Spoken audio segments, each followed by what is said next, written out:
Video പഴഞ്ചൊല്ലുകളെ കുറിച്ചാണ്. ഉരളി ചെന്ന് മദനത്തോട് സങ്കടം പറയുക.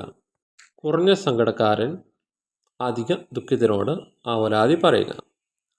ഉരലിന് ഒരു വശത്ത് എടികൊള്ളുന്ന ദുഃഖമുണ്ട്. അത് സഹിക്കവയ്യാതായപ്പോൾ തൻ്റെ സങ്കടം മറ്റൊരാളോട് പറഞ്ഞ് ഒഴിവാക്കണമെന്ന് കരുതി. ചെന്നത് മദ്ദളത്തിൻ്റെ അടുത്തേക്കാണ്. മദ്ദളമാകട്ടെ ഇരുവശത്തും മർദ്ദനമേറ്റ് വളരെയേറെ ദുഃഖിച്ചിരിക്കുകയാണ്. മദ്ദളം ഉരലിൻ്റെ കഥന കേട്ട് പറഞ്ഞു, ഞാൻ അതിലേറെ മർദ്ദനമേൽക്കുന്നവൻ ആണ്. ഉരലിന് സങ്കട നിവൃത്തി വന്നില്ല.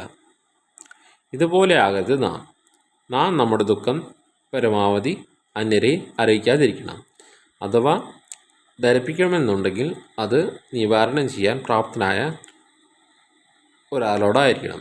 അല്ലാതെ കണ്ടവരോടെല്ലാം പരാതിപ്പെട്ടാൽ അവരെ കൂടി ദുഃഖിതരാക്കുകയല്ലാതെ വേറൊരു ഗുണവും നമുക്ക് കിട്ടിയെന്ന് വരില്ല. ഇന്നത്തെ വീഡിയോ ഇവിടെ നിർത്തുന്നു.